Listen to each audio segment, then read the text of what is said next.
You are lying flat on your back. A wooden boat is nailed down on top of you. You cannot move your arms. You cannot move your legs. It is a beautiful, sunny day. Someone is gently feeding you milk and sweet honey. It almost sounds nice, but you are completely trapped. And over the next 17 days, you are going to beg for death. Because in the ancient world, simply dying was getting off easy. You probably think of history as this slow climb out of darkness. You assume ancient people were brute force savages, cavemen with clubs, executioners with big, rusty axes. But the truth is much worse. The ancients were not stupid. They were architects. They were philosophers. They understood biology, acoustics, and human psychology just as well as we do today. And when they decided someone needed to be punished, they didn't just want them gone. They wanted them to experience a completely new dimension of suffering. They wanted to weaponize time itself. Take the Persian Empire. They were a highly sophisticated, incredibly advanced civilization, and they invented something called Scaphism, or, as it is more casually known by historians, the boats. Imagine you have committed treason against the Persian king. They do not chop off your head. That is too fast. That is a mercy. Instead, they take two narrow rowboats. They put you inside one, lying down, and place the other boat directly on top of you, nailing them firmly together. Your head, hands, and feet are sticking out. You cannot wiggle. You cannot shift your weight. You cannot scratch an itch. You are a human sandwich, locked in a rigid wooden shell. They place this floating coffin in a stagnant pond, a marsh, or a swamp. Then, someone comes over and feeds you. They force-feed you a heavy mixture of milk and sweet honey. If you refuse to swallow, they poke your eyes or prick your skin until you open your mouth in pain. They make sure you ingest massive amounts of it. And then, they take more of that sticky honey, and they smear it all over your exposed face, over your eyes, inside your ears, on your arms, on your legs. And then, they just walk away. You are left floating under the blazing sun. The heavy dairy and sugar destroy your digestive system. Almost immediately, you develop severe, explosive diarrhea. The waste fills the bottom of the boat. It pools around your paralyzed body. Remember, you cannot move. Now, the smell begins to drift across the stagnant water of the swamp, and nature wakes up. The honey on your face attracts the flies, the wasps, the bees. They land on your eyelids. They crawl into your nose. They coat your exposed skin in a living, vibrating blanket of stinging insects. But that is just the surface. Down below, inside the boat, the mixture of human waste and sugar attracts something exponentially worse. Beetles, maggots, vermin. They do not just crawl on you. They start burrowing into you. They lay eggs inside your flesh. You are slowly being eaten alive, cell by cell, from the inside out, by the local ecosystem. And here is the most terrifying part of Scaphism. Every single day, the guards come back. They wipe the bugs off your face just long enough to force-feed you more milk and honey. They do not want you to starve. Starving is a biological exit strategy. They deny you that exit entirely. They are keeping your body just alive enough to act as fuel for the insects. According to the ancient historian Plutarch, one victim named Mithridates lasted 17 excruciating days inside the boats before his body finally gave out. 17 days of absolute, inescapable biological horror, trapped in a wooden box of your own decay. But maybe biology isn't terrifying enough for you. Maybe you prefer heavy metal and extreme heat. Let's travel from the swamps of ancient Persia to the Greek colonies of Sicily. It is the 6th century BC, and a ruthless tyrant named Phalaris rules the wealthy city of Agrigentum. Phalaris is a man who appreciates the finer things in life: art, line, architecture, and absolute, unquestioned power. He wants a new method of execution for his political enemies, but he does not want it to be ugly or messy. He wants it to be a beautiful centerpiece. He wants it to be entertainment for his guests. Enter a sculptor named Perillos. Perillos is a genius of bronze casting. He comes to the tyrant and says, "I have designed a magnificent masterpiece. It is a life-sized bull, forged entirely out of hollow bronze. There is a small trap door on the side of the animal. You throw the victim inside, lock the heavy door, and light a massive roaring fire underneath the bull's belly. The bronze heats up like a high-intensity oven. The person inside is slowly roasted alive against the glowing hot metal walls." But Perillos did not stop at thermodynamics. He was an artist. He understood acoustics. He knew that listening to a human being scream in agonizing pain might ruin the pleasant vibe of a nice royal dinner party. So, he designed a complex system of brass tubes and internal stops inside the head of the hollow bull. These pipes were directly connected to the nostrils of the bronze beast. When the person inside screamed in terror and pain, the acoustic tubes caught the sound, filtered out the human pitch, and converted it into the deep, echoing bellow of an angry, charging bull. The victim's pure agony was literally translated into background music for the tyrant's amusement. Phalaris, the tyrant, looked at this magnificent, horrifying invention. He listened carefully as Perillos explained the intricate acoustics. And then Phalaris said, "That sounds incredible. Why don't you get inside and show me exactly how the pipes work?" "I were doing." Perillos, completely missing the terrifying red flags, climbed inside the hollow bull. Phalaris immediately locked the door from the outside and ordered the guards to light the roaring fire. It remains the absolute worst product demonstration in human history. As the metal heated up, the brilliant inventor realized his fatal mistake. He began to scream, and sure enough, the pipes worked perfectly. The bronze bull bellowed perfectly. Phalaris listened for a while, thoroughly amused, before having Perillos pulled out right before he actually died, only to throw him off a steep cliff anyway. When you think about the brazen bull, you realize the true horror is not actually the fire. It is the sensory deprivation combined with total sensory overload. It is pitch black inside that metal cavity. The scorching air is searing your lungs with every breath. The walls you blindly bump into are burning your skin to the bone. And your only way to communicate your unimaginable suffering to the outside world has been maliciously engineered to sound like a wild animal. You are completely stripped of your humanity, right down to your voice. Your screams of terror are stolen and repurposed as a party trick. But what if the punishment doesn't use fire? What if it uses primal, uncontrollable panic? Let's talk about a method that was used in various forms across the ancient and medieval world. One that requires almost zero engineering but causes maximum psychological damage. You are stripped bare and strapped down tightly to a heavy wooden table. You cannot flinch. You cannot sit up. You cannot move your hands. A man walks over holding a heavy iron bucket. Inside the bucket are two large, hungry rats. He places the open end of the bucket flat against your bare stomach. And then, he straps the bucket tightly around your torso, so it cannot move. At this point, you just feel the cold metal rim pressing against your skin, and the panicked scratching of sharp little claws on your stomach. The rats are trapped in the dark. They are scared, but they aren't necessarily vicious. They are just confused. Then, the executioner takes a glowing hot coal from a nearby fire. He places it squarely on top of the iron bucket. He adds another coal, and another. The heavy metal begins to heat up.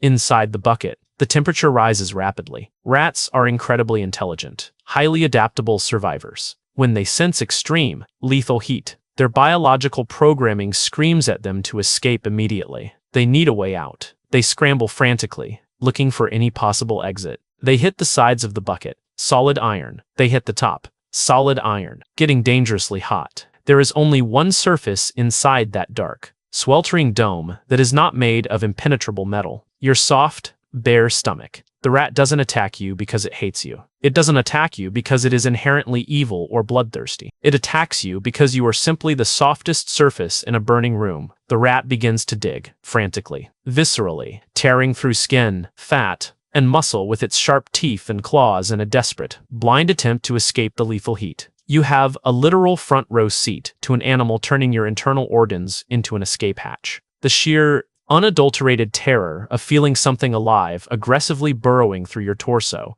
is a level of psychological torture that modern science cannot even adequately quantify. The horror isn't just the severe physical pain, it is the absolute chaos of knowing a wild animal is acting purely on raw survival instinct, using your living body as a tunnel to freedom. But if we are talking about psychological chaos and animals, we have to look at ancient Rome. The Romans were the ultimate masters of law and civilization, but they had a very specific, deeply unhinged punishment for what they considered the ultimate crime. In ancient Roman society, the absolute worst thing you could possibly do was kill your own father. It was called parricide. To the Romans, this was a severe crime against nature itself. Therefore, the punishment had to be equally unnatural and chaotic. It was called Poena Cullei, the punishment of the sack. If you were convicted of killing your father, you weren't given a standard execution. You weren't crucified. You weren't cleanly beheaded with a sword. First, you were beaten mercilessly with blood-colored rods until you were bruised, bleeding, and entirely broken. Then,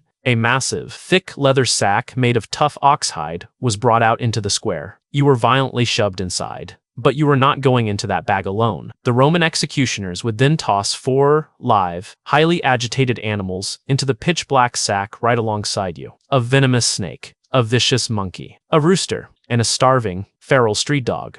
They tightly sewed the leather sack completely shut. Think about this purely from an environmental and sensory standpoint. You are trapped in total, suffocating darkness in a tight, heavy leather bag. Right next to you is a dog that is terrified and likely biting aggressively at everything it touches. There is a monkey, a highly intelligent and wildly volatile creature, panicking in the dark, thrashing around with its sharp claws. There is a rooster, flapping its wings wildly, pecking furiously with its sharp beak. And there is a venomous snake, highly agitated, striking blindly at whatever moves in the dark. Once the chaotic sack is sealed tightly, it is thrown directly into the deep waters of the Tiber River or the ocean. The freezing water starts seeping in. The thick leather shrinks rapidly as it gets wet. The space gets tighter and tighter. The animals suddenly realize they are drowning. The panic goes absolutely nuclear. You are being viciously bitten, scratched, pecked, and poisoned by a swirling tornado of terrified, dying wildlife, all while actively drowning in pitch darkness. The Romans engineered a horrific situation, where nature itself executes you in the most chaotic, violently terrifying way biologically possible. They completely erased your dignity and your humanity long before they actually erased your life. Sometimes,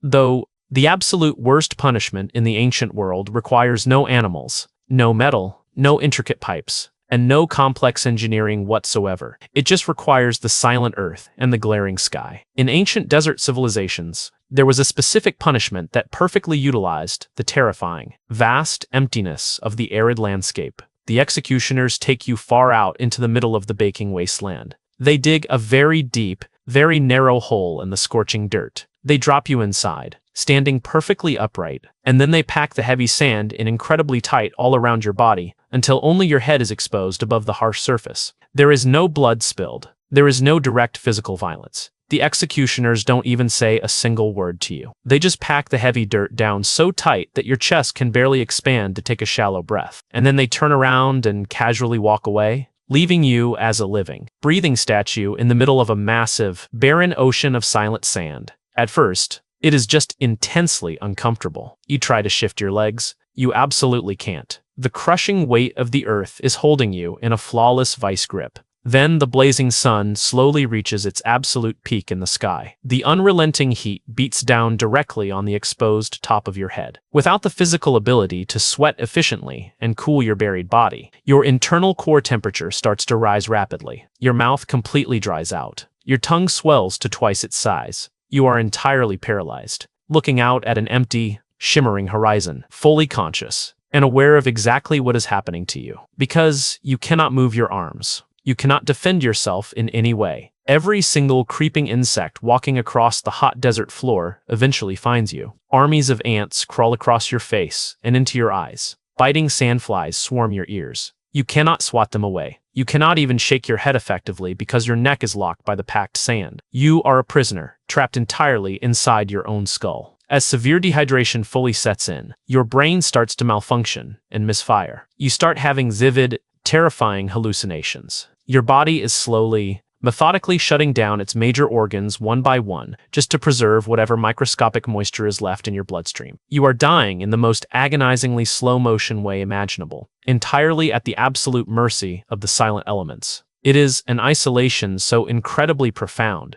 so completely absolute, that your mind fully shatters into pieces long before your heart actually stops beating. When we look back at these ancient, horrifying methods, the rotting boats in the swamp, the screaming brazen bull, the frantic rat, the chaotic drowning sack, the silent desert sand, we often ask ourselves, what exactly was wrong with these people? Why would they go to such extreme, absurd lengths? If you simply want to eliminate a criminal or a political enemy, a sharp sword does the job cleanly in half a second. Why waste perfectly good, expensive honey? Why spend weeks meticulously forging a hollow bronze cow with acoustic pipes? Why bother wrangling a violent monkey and a snake just to throw them in a river? The natural assumption is that ancient humans were just mindless, sadistic savages, that they just blindly enjoyed the sight of blood. But that assumption is completely missing the point. These elaborate punishments were not designed for the victim. The victim was just a temporary prop. These punishments were carefully designed for the people watching. They were designed for the citizens whispering in the public markets. They were designed to send a massive, undeniable psychological shockwave through the entire society. You see, if a powerful king just cuts off an enemy's head,